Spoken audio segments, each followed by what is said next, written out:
Let me share with you a quick story. Once there are three friends who embarked on their first property investment journey. They each bought the same unit at the same project through the same property agent. Mr. Rich has a lot of cash on hand, so he decided not to take any loan and make 100% payment on his property purchase. He then proceeded to rent out the property at $4,000 per month for the next 30 years. Mr. Average Joe has limited funds and used $200,000 of his own money as down payment. The rest of $800,000 he took up a bank loan which is servicing at $3,000 per month. He then proceeded to rent out the place at $4,000 per month for the next 30 years as well. Mr. Unlucky uses $200,000 of his own money, took out a bank loan of $800,000 and proceeded to rent out the unit. However, being the unlucky one, he only managed to rent out the unit at $3,000 per month. At the end of 30 years, they decided to sell their investments and cash out from their properties. However, at the point of time, the market was bad and there was zero growth in terms of their property price. Mr. Rich sold his property at $1 million.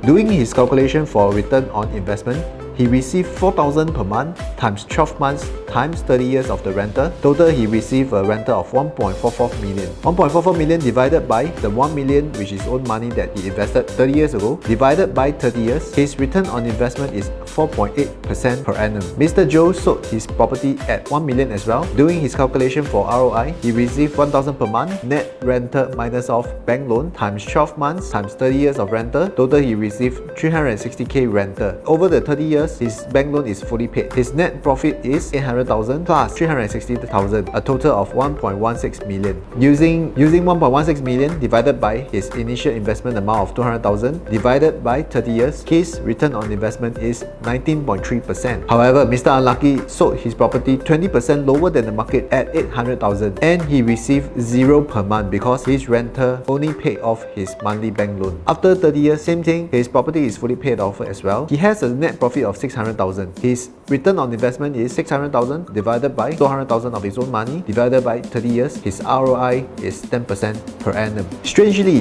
Mr. Unlucky managed to sell off his property 20% lower than the market price and only rented out at $3,000 instead of $4,000. His return of investment is still better than Mr. Rich. And that's the beauty of leverage. Mr. Unlucky got luckier than Mr. Rich in some sense after all. I hope you learned something from this story. As always, with knowledge, you can be a savvy property investor too.